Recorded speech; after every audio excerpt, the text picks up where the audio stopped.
una noche muy especial.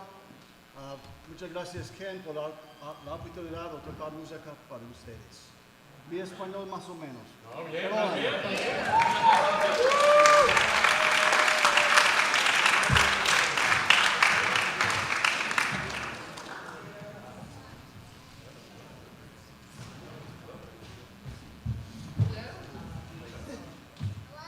Hi.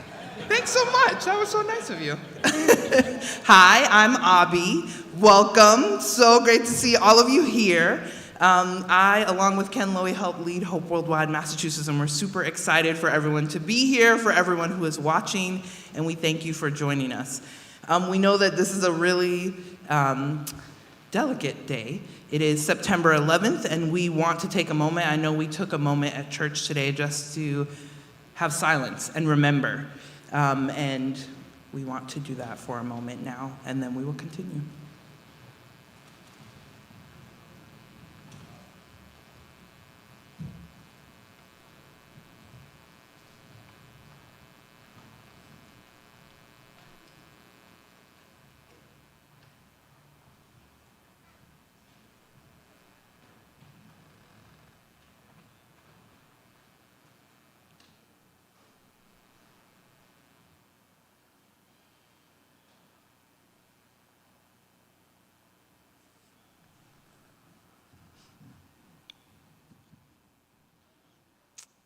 And thank you all for taking that moment.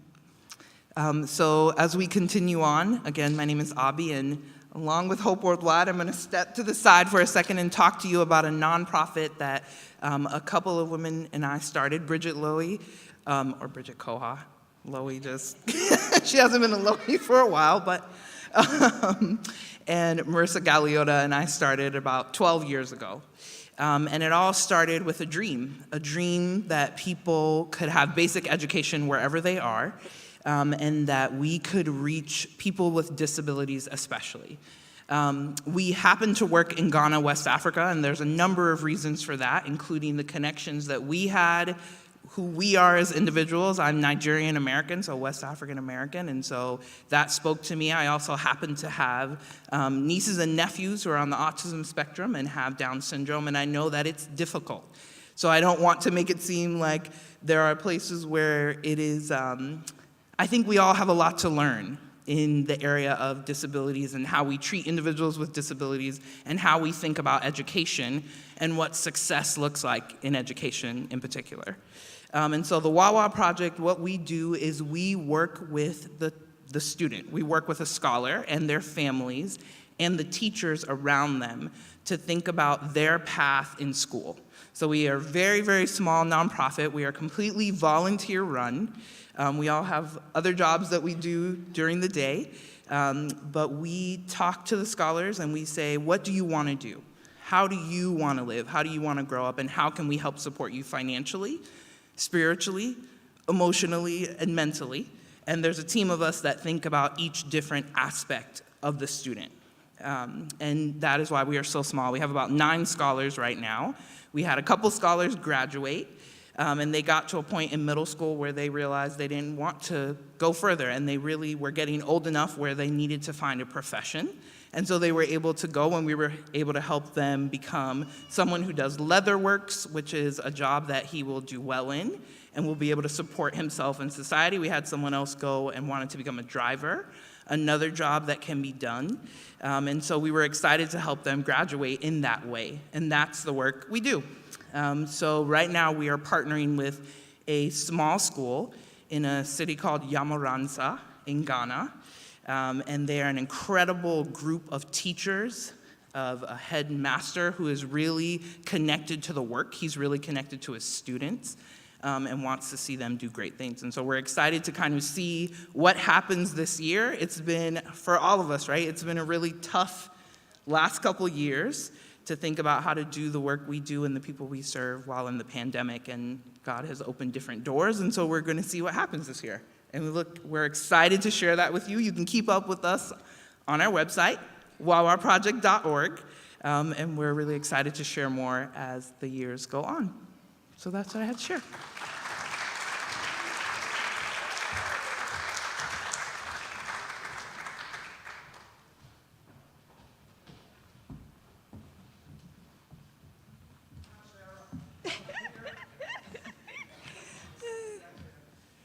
everyone.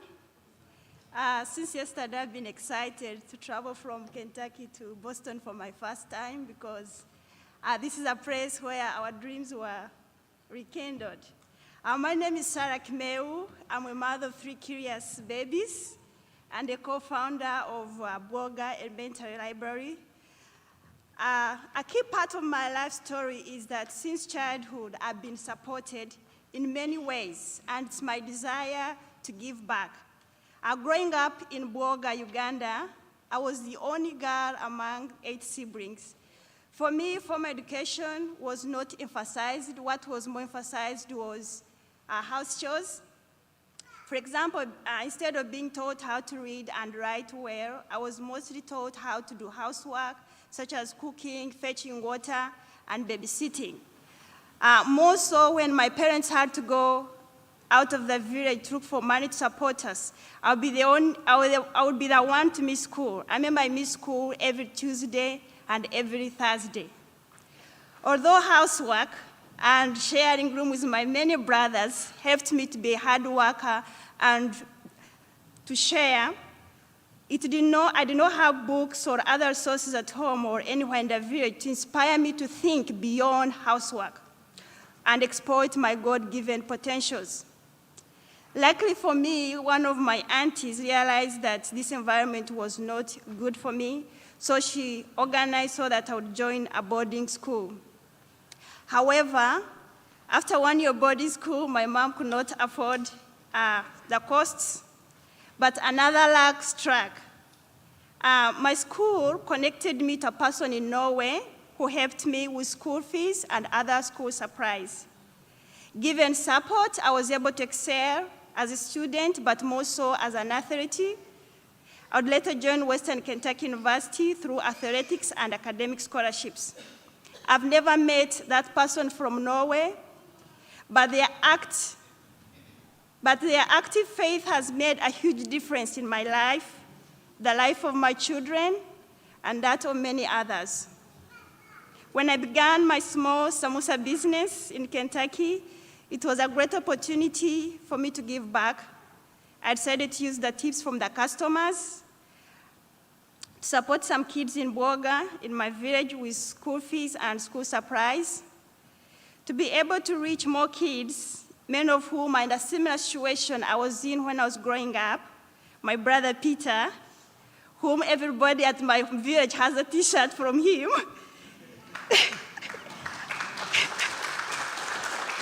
And my husband, Joseph, whom I first met at the WKE library, and I decided to start a project of building a basic library at my village.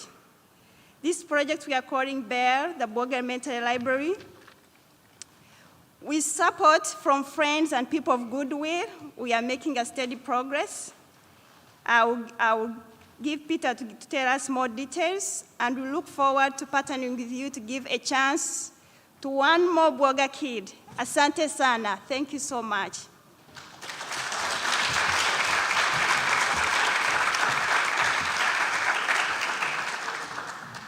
Wow. That's why I don't always want to go after my sister, because she gives the real story. Yeah, but thank you everyone again for coming tonight. I'm just glad to be back in Boston. Boston is my home. I know my sister hates it when I say that. Boston is my second home away from Uganda, not Kentucky, for many reasons.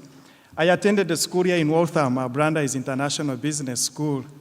That's where I would meet Dr. Ken. And Ken may not remember, but I remember exact date. It was the evening of August 29th, and we talked. For me, the first time meeting Dr. Ken, what inspired me was him being an executive director of Hope Worldwide Mass. Like, he was so humble, like how much he shared with me, like as if we knew each other. And then later on, we started talking, and then I was also working as a board fellow for Hope, where I would volunteer with the food pantry and also like with Saturday Academy. And as I did this work, it even like gave me a chance to learn more what I could do with Bell. I would do more nonprofit work. Because then I had of course, like Bear was already, like it was on me. I had a proposal, I had written a personal story, but these were the things that I was sitting on for years. When I met Ken, the story changed. After 3 months, I remember we met again on November 15th, and I shared with him a story. I remember when we were talking and then we were sharing scriptures, he's like, you know what, I think we should expand Christianity. We reach out to Goga kids.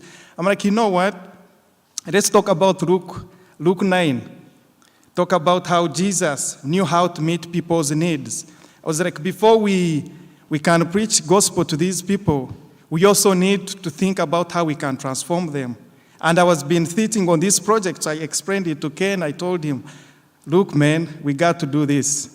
From then, the rest is history. That's how Bear, really got the momentum to be where we are. So our dream as Bear, when we started out, was to give every child in Goga an opportunity to read and also be able to dream big. So one thing here, if you can see in the pictures, one on the left and the other on the right, I don't know if there is anyone that can tell me, that's me hiking in some state. I don't know if anyone can tell me what that state is. Can anyone, does anyone want to give a shot about that? What's that? Very close. Vermont, that's right. I'll give you a gift after the fundraiser. I have baskets. I have a basket for you. Yeah, so that's a Peter in America. On the right, that would be a Peter in Goga. So I spend my weekends hiking, because I was an athlete. So my weekends, I do hiking. Every time I'm on these hiking trails, I think about my life when I was in Goga. When I was 9 years, where I had to walk 3 miles every day to go to school in another district, back and forth. So when I'm here, I think about what is that we can do for those Goga kids who have never been exposed. So that's where the dream and our background sits. I know my sister already talked about, how someone supported her. I myself, when my sister came here, I was like, you know what? I have to come to America. I never knew how to run, but he sent me shoes. Everyone who could meet me on the street, I would be bouncing. I'm like, you know what? You can't beat me with shoes. Because before, I'd never put on shoes to run. So then I told, I was like, you can't beat me. And actually, my confidence changed. In 1 year, I was able to represent Uganda, even at East African Games. That's why I even started asking my sister, I was like, you know what, I have to come to America. He connected me, the coach. Within a year, I came to the US. But if it was not for those shoes that my sister sent me, the spikes, I don't know what it would be, because it was like college, I'm supported through full athletic scholarship, rate academic scholarship. So that's the same thing. We also want to be able to give an opportunity to one more kid in Goga to be able to get them somewhere. This is a brief description of Goga. If you don't know where Goga is, I know like many people meet me in Kentucky. Boston people know Goga. But Goga is in the western part of Uganda. And the most activity like we saw earlier was, like subsistence farming.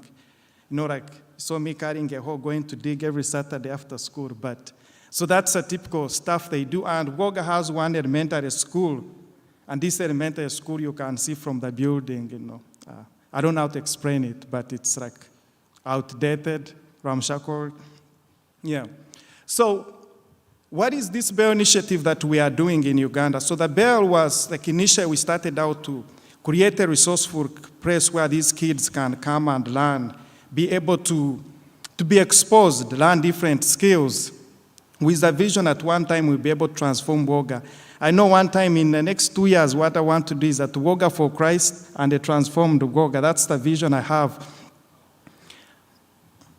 Oops. So, also the bigger vision of to be able to inspire these kids, like I told you about earlier, that's my sister on the left and that's me on the right. We all ended up going to the same school. I didn't know how to run. Within 2 years, I was able to get a scholarship and come here. And I can tell you, we are not the best from our village. We do believe that there are so many kids that they are way better than us. that can, if given an opportunity, that they would be able to excel at different levels. So that's why we are here, like, to be able to inspire kids, be able to motivate them, and also to be able to think about what they have seen. So what projects are we doing currently? One is the library, which is the main project, and then we also, this year, we launched a scholarship fund to support some kids who are like mostly the orphans or like kids who are not able to go to school. And then also we started a reading program. So when we started our construction last year in August, I'm not going to go into details of that. So this is where the library is. It's already roofed with the windows already put in there. And then where we are headed, this is how the structure will look once the library is finished, and our expectation is next year, November, like have a good library, like the way you would go to an American library running. So the operations will have like added reading program, have like the computers, like we have the digital access for kids. Like, can I be here in the US and be able to talk to a kid in Uganda?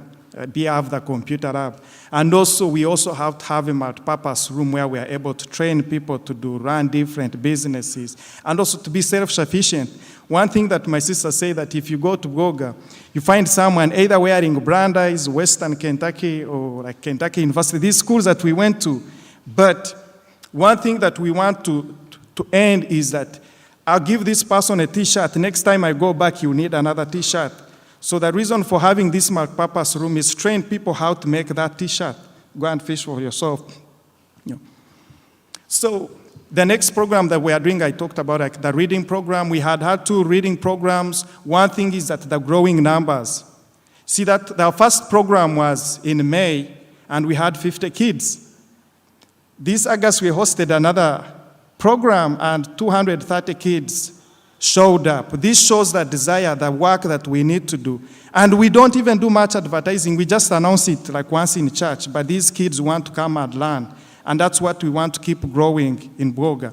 Yes, we're able to support them, like be able to get them teachers, the coaching, and for them even to be prepared for school.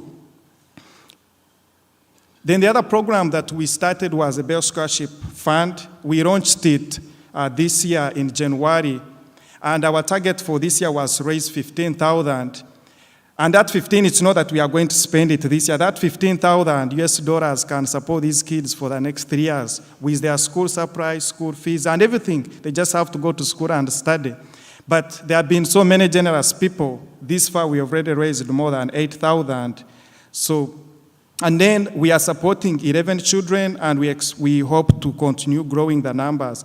My target next year is to get to 20.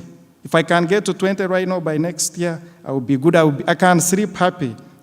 For me, what makes me happy is that if I'm seeing another person get somewhere else, that's what keeps me moving. I don't care about how much they pay me at a job, but if another kid can get better, then that's what is most important. Yeah, so you may ask yourself how you can support us. You mean you can advise us, or you can write a program for us. Maybe our summer reading program, you may want to change it and see we use a different curriculum. Or you sponsor a kid, or for us on social media. We have the posters in the gym. If you have, feel free to get one of those. And thank you so much again. Does anyone have any question for me?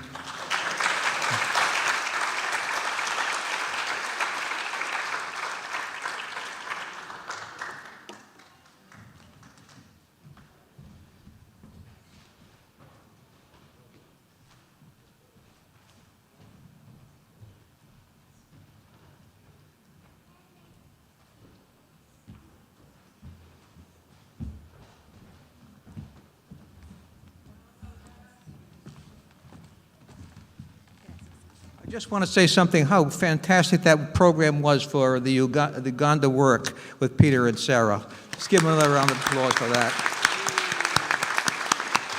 And also the work in Ghana, that's been going on as well. All of these things are fantastic, and we do thank Ken for spearheading all of these issues that have benefited so many people. But today we have actually a family who has been part of the Central American Brigades That's been going on now for 12 years.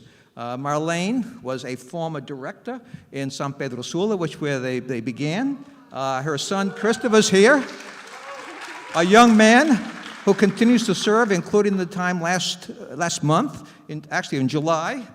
He served side by side with my daughter and my grandson. So we have a great time to just ask them about the impact of the Central American Brigades for the people in Central America and in the Spanish region, because it was initiated by Freddie and Dora, who were part of the Spanish region, that said, we want something to help the people back home that are part of our family. And as a result of that, there's been 50 brigades. It is over 1,500 people have volunteered over these past 12 years. It's been a phenomenal event and ongoing. So first of all, we have Marlene. Okay, we're going to ask Marlene a question, and Olga's going to translate. Okay, the question is, how has the Central American Brigades impacted you personally? And then think about how it's impacted the church and how it's impacted the community. Okay? Ok, buenas tardes, buenas noches. Estoy muy feliz de estar aquí compartiendo con ustedes hoy. I'm very excited to be here sharing with you tonight.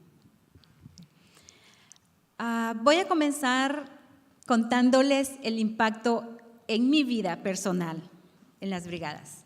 I want to start sharing personally the impact that the Brigades has had in my life. Y voy a comenzar con una historia, una pequeña historia. And I want to start with a short story. Como cuando tenía apenas un año, mi cristianismo fue un poco difícil para mi vida. When I was a young Christian, probably the first year of my life as a disciple, it was a little hard. Era una mamá soltera con un niño de 4 años, ahora un adolescente. I was a single mother with a 4-year-old child who's here tonight. Y una adolescente en ese entonces de 14 años. And another teenager of 14 years old.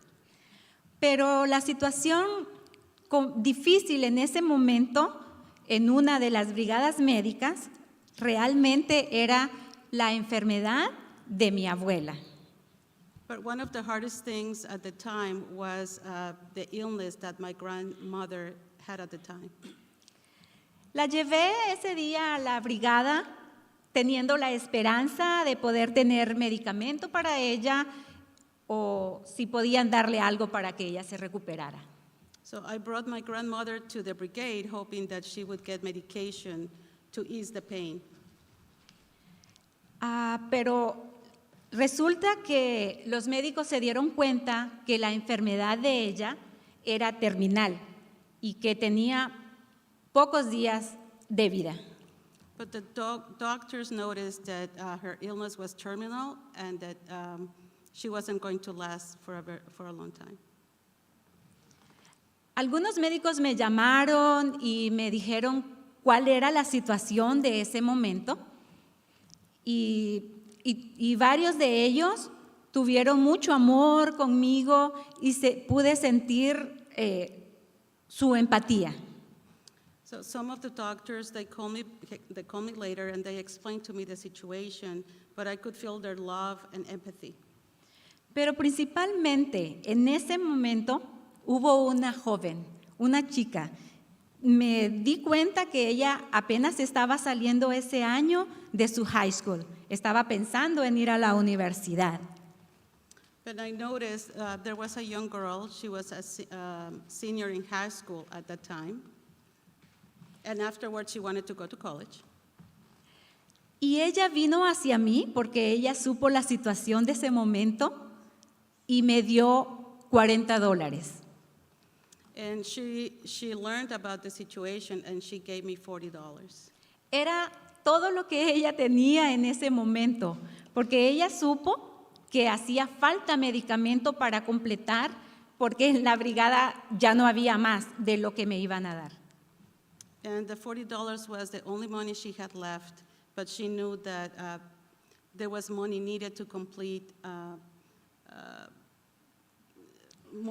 to complete the medication for my grandmother because there was no more medicine left at the brigade.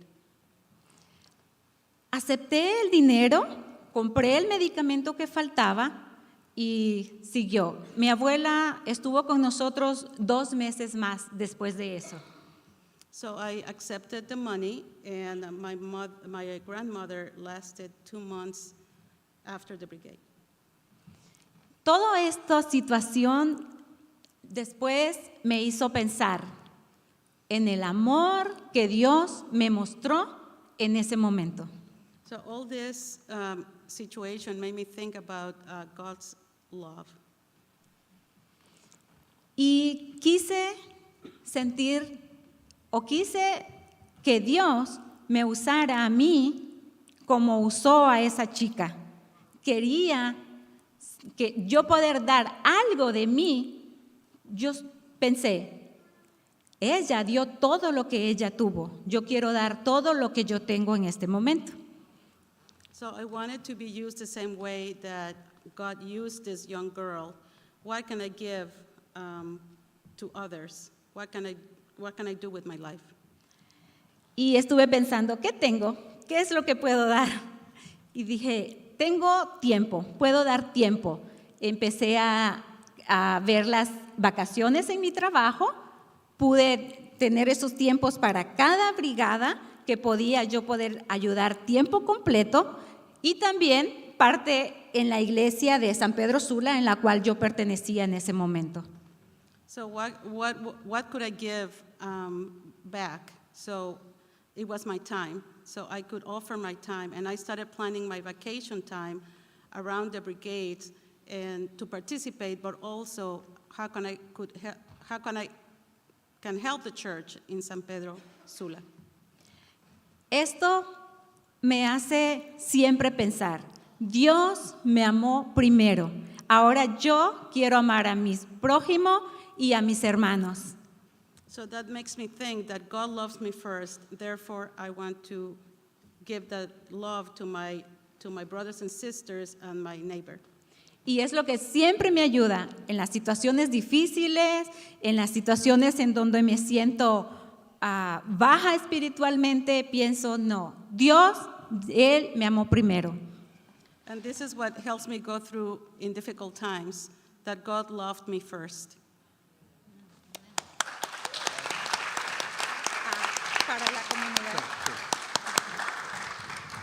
Thank you, Marlene. Now, Christopher's coming up here. He's been part of the Brigades for many years, even though he's young. And I just have one question for him. What has he loved most about the experience? Hi, my name is Christopher, and I have a lot of things, to say. But I love to meet new people. I love, every year I was waiting for my friends, from Boston or from Chicago and all those places, all those states. But what I love most about every brigade is that I was serving other people. And, it reminds me as John 13 that it says, Jesus, he served others. In the scripture, it says that Jesus, he washed other people's feet. So, as that scripture says, I was serving to other people. I was, with my friends, we were like giving people toothbrushes, or we were helping other people in every brigade. And it was just fantastic times. But that's what I most love, like serving others. Thanks.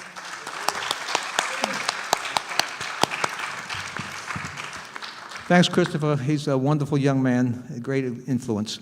Now, my wife is going to come up, and she's going to tell us about how it affects us as a family. Okay, this is Debbie.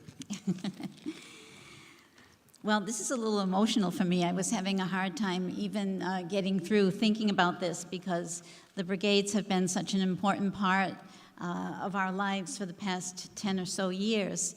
And it's given us an opportunity to bring our family, our children, and our grandchildren to see something that is really spectacular.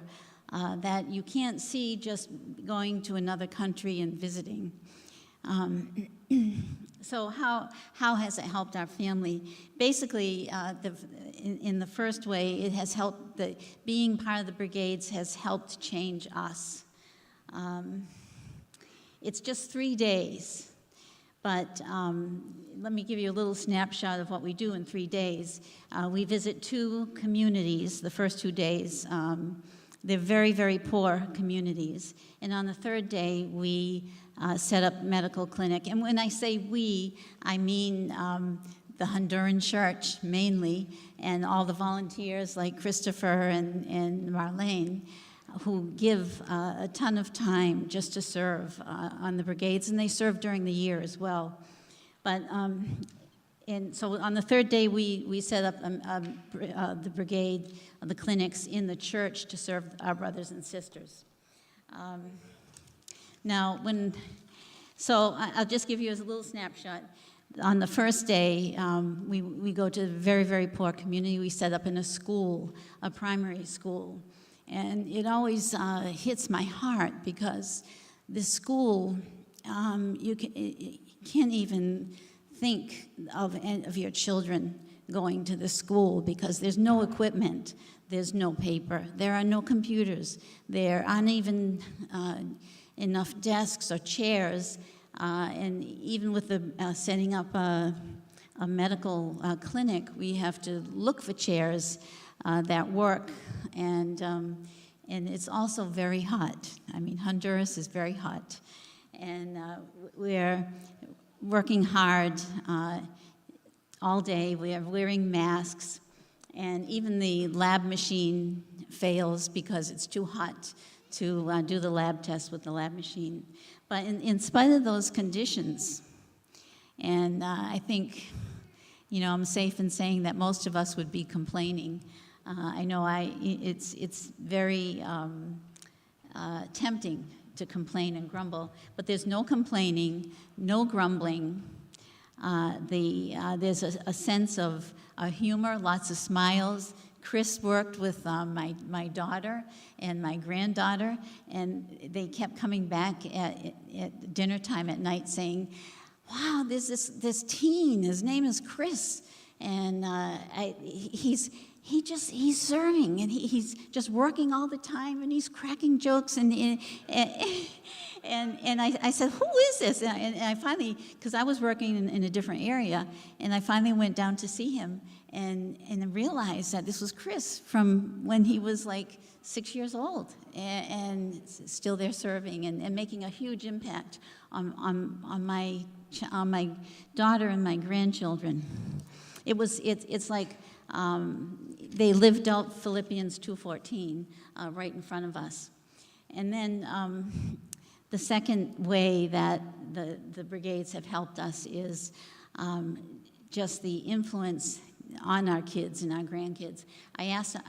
We asked our daughter Sue what she thought, how she felt her experience was. Now, she's traveled to many, many countries. She works with highly educated people. She's been in a lot of different situations, and she said, and these are her words, this entire experience has been transforming. And she said, I did not see a bad attitude the whole time I was here. There's the willingness to work hard.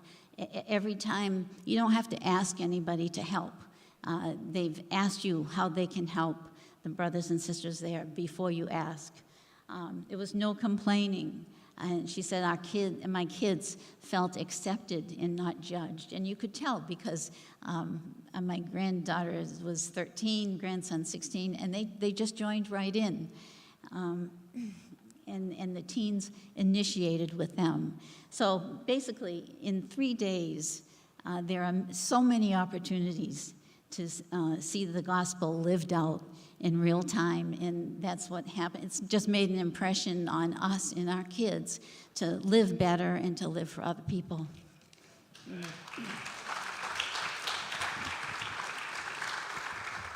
It has made a big impact upon all of our family.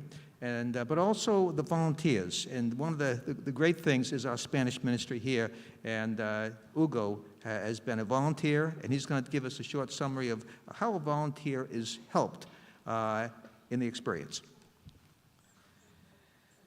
Hi. Yes, what I like most on these medical brigades is to have the opportunity to learn a role which I can help the most needed. And especially when we notice from different countries, all these people waiting for one of us to help them.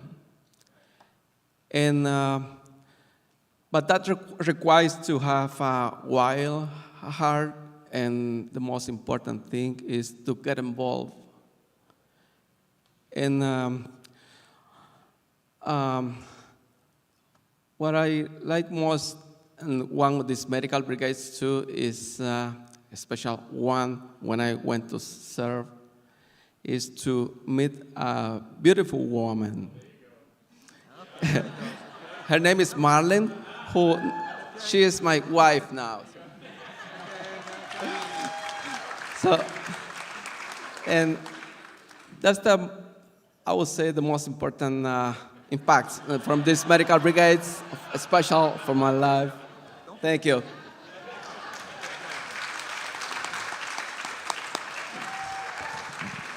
Okay, well, that definitely does it for Hugo. He seals the deal. Okay, so we're going to pray for the food, and then we're going to give it over to our brother Dan, who will take it from there. Is he still around us in the drums or in the drum section? There we are. Okay, so why don't we thank everybody for the presentations. It's good to be able to see this broad view of things, right? Father in heaven, just thank you for the heart that you give us, because it's the heart of Jesus. Thank you for the leadership that we have with our Hope, Massachusetts chapter, with Abby and with Ken particularly, who have helped us see continuously the importance of loving the poor. And realizing that the same token, it's with doing things with people, helping them as we helped ourselves. Because of that it's a mutuality, and we all learn, and we all are benefited by it. We pray for this rest of the evening. Thank you for the many people who are here. Thank you for the food. Thank you for Dan Foote and his drums. And thank you for your blessing, and specifically for Jesus, who makes it all possible. In his name, amen. Okay, Brother Dan, where is he? Okay.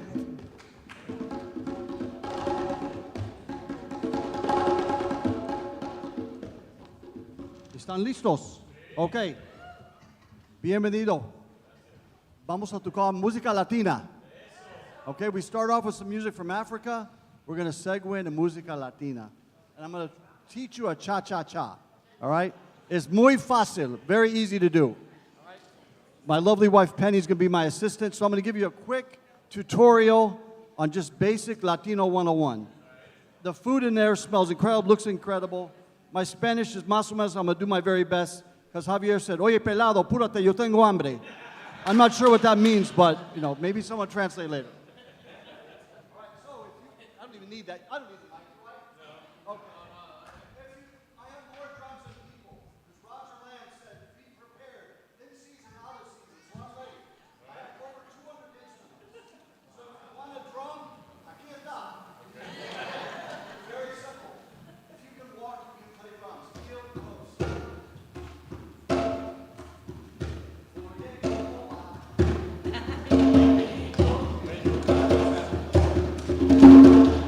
That's it.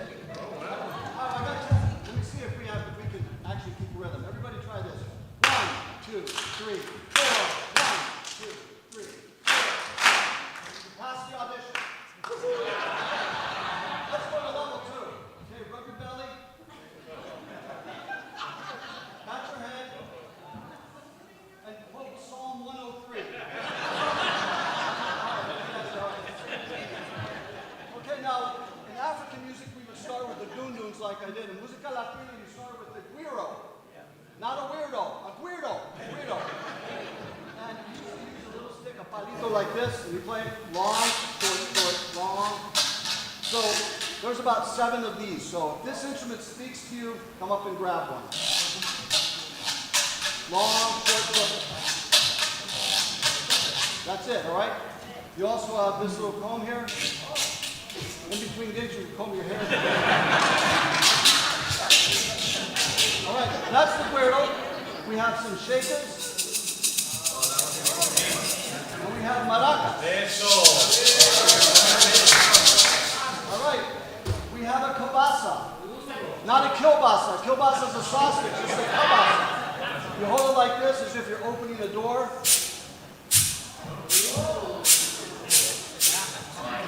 And we have 1 cowbell. And there's a reason why.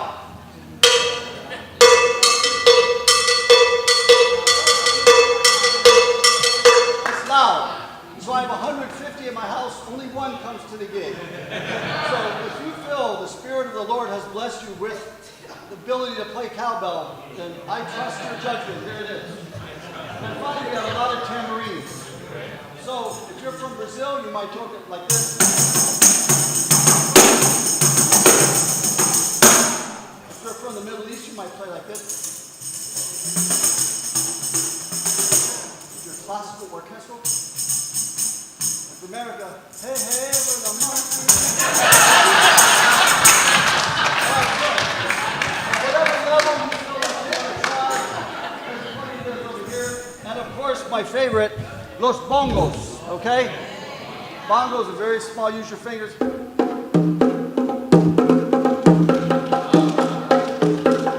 All right? So what we're gonna do is, I don't know how this is gonna go, kid. Dios, ayúdame, por favor. Okay. So we're gonna let you come up and peruse through here and grab whatever instrument you want and take it back to your seat or hang out here, whatever you want to do. All right? So, bienvenido, come on up, bro.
Check, 1, 2, check.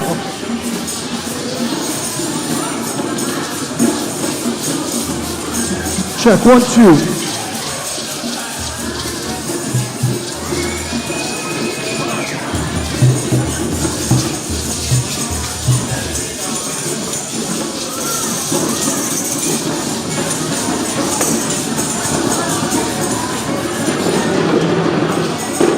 Okay, por favor, silencio.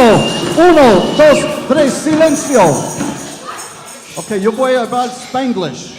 I'm going to say some things in Spanish and some in English. So in Africa, we're going to mix up a little bit. When you want to start, you say, Kiniwe, and you hit your instrument and say, yeah. I'm asking, are you ready? And you let me know by saying, yeah. So we'll practice. I'll do a little roll. Thanks, Benny. Kiniwe! That was about a B+ right there. Let's try it again. Kiniwe! Kiniwe! Chocolate! Oh, no, that's not an African call. I know you're getting hungry, but it's Kiniwe. Yeah, here we go, one more time. Kiniwe! And now I need my Guido people to start. If you're playing Guido, give us a little long, short, long. Are you feeling that? Okay. Now here's the beat.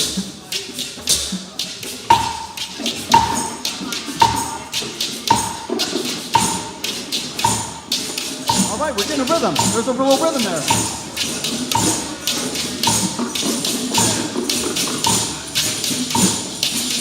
All right, where's my bongo players? Javier, necesitamos bongos.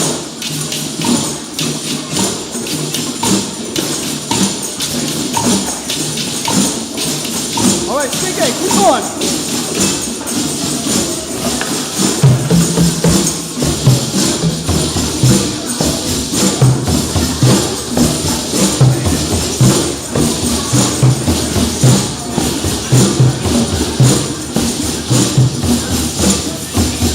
All right, hang on. That sounds too good. You're ready for level 2. I'm going to teach you a break. It's very simple. We're going to go 1, 2, cha, cha, cha. So in a lot of música latina, you might Santana or something, there'll be a break. Da, da, da, da, da, da, da, da, boom. Then we go into it. So in our case, we're going to do 1, 2, cha, cha, cha. Ready? 1, 2, here we go. 1, 2, back to the beat. Oh, wait. We're gonna groove first. That's just gonna be the break. I'm gonna go 1, 2, 3, 4. We're gonna go 1, 2, cha cha cha.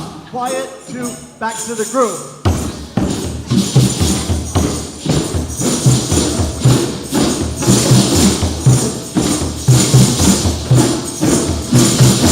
Here comes the break. Ready, go. 1, 2, cha cha cha. Okay.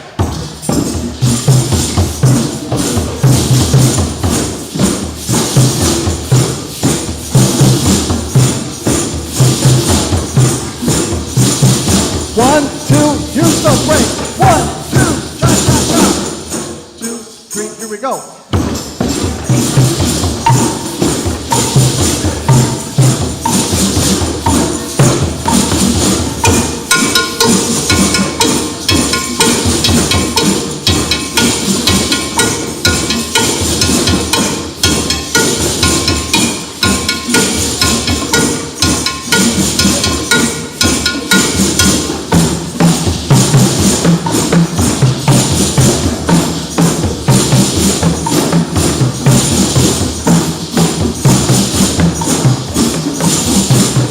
Break, here we go.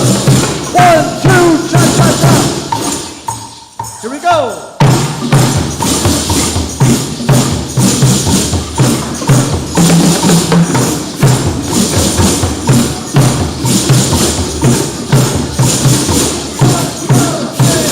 One, two, cha cha cha.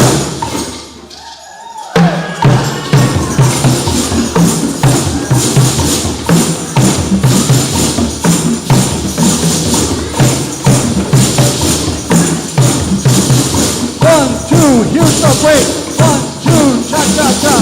Okay, now we're ready for that's a good part. Now we're ready for the solo section. I'm going to keep it brief because I know la comida está excelente. There's excellent food there. Well, I want to give you a little inspiration. You may be thinking, are we playing a merengue, a cumbia? What is a cha cha cha? Listen carefully.